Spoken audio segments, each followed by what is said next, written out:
윤석열 대통령과 명태균 씨의 통화 육성이 공개된 뒤에도 말을 아껴왔던 국민의힘 한동훈 대표가 대통령의 사과를 공개 요구했습니다.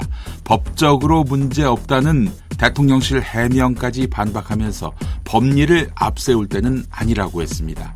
이런 가운데 윤석열 대통령이 모레 오전 10시 기자회견을 열기로 했습니다.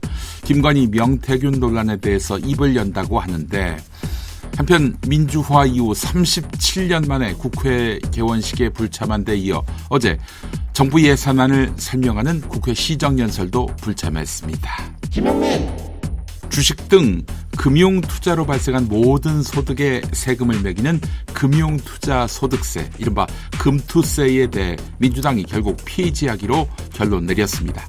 시행이 불과 2달 남은 상황이었습니다. 전 세계 주식시장이 상승 곡선인데 한국만 유일하게 하향 곡선이라고 이재명 대표가 설명했는데요. 국민의힘과 보수 경제 언론은 환영했지만 조국 혁신당과 진보당, 한겨레 경향신문 등은 깊은 고민 없이 눈앞의 표만 바라본 결정, 혜택을 보는 건 상위 1%의 슈퍼 개미뿐이라고 비판했습니다. 김영민 미국 대선이 현지 시간으로 내일 시작됩니다. 해리스와 트럼프는 핵심 경합주 펜실베니아를 중심으로 총력전을 펼치고 있는데요. 현재 양측이 확보했다고 보는 선거인단 규모는 해리스 226명, 트럼프 219명입니다. 그런데 경합주는 90여 개에 달합니다. 거칠게 말해 펜실베니아를 잡기만 하면 이길 수 있는 구조라고 하는데요. 여론조사 결과 뉴욕타임스와 시에나대의 조사에서는 해리스가 4승 2무 1패인 반면 오늘 나온 더힐과 에머슨 대학의 조사에서는 반대로 트럼프가 4승 2무 1패였습니다. 한마디로 예측 불허입니다. 김영민 동아일보가 미용 의료의 성지로 불리는 서울 강남구 피부과 의원 445곳에 만 3살 자녀의 두드러기 치료가 가능한지 문의해보았더니 256곳, 즉 57.5%가 진료가 불가능하다고 했습니다.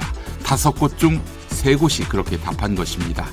두드러기는 가장 기본적인 피부 질환으로 이를 진료하지 않는다는 것은 피부 질환을 안 본다는 것과 같은 의미라고 합니다. 이들은 미용 진료만 본다, 보험 진료는 보지 않는다, 이렇게 설명을 했습니다. 정부는 미용 의료 쏠림 현상을 막겠다고 했지만 말뿐입니다. 김영민 기후변화에 적절히 대응하지 못하면 한국의 경제 성장률이 매년 0.3%포인트씩 떨어져 2100년에는 국내 총생산 GDP가 예상보다 5분의 1가량 줄어든다는 경고가 나왔습니다. 특히 정유, 화학, 시멘트, 자동차 산업에서 충격이 클 것으로 예상되는데요. 모두 우리의 주력이지요.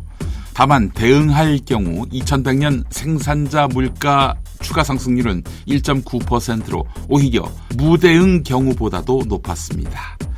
기후변화 리스크는 한 번 발생하면 돌이킬 수 없기 때문에 조기에 시행할수록 부정적인 영향은 축소됩니다. 김영민 경향신문 김민아 칼럼니스트 칼럼인데요. 주목되는 부분만 읽어보겠습니다. 대통령실에서는 반전 카드를 고심 중이라고 한다. 그런 건 없다. 부부에게 더 이상 선택지는 없다. 시간은 용산편이 아니다. 국회에서 특검 법안을 통과시키기 전에 검찰이 선수 칠 수도 있다. 사람 말고 조직에 충성하는 검찰이 윤석열, 김건희 구하려다 검찰청 문을 닫게 될까봐 겁이 나서 검찰의 명운을 건 성역 없는 수사를 선언할지 모른다. 윤 대통령이 검사해봐서 잘 알지 않는가?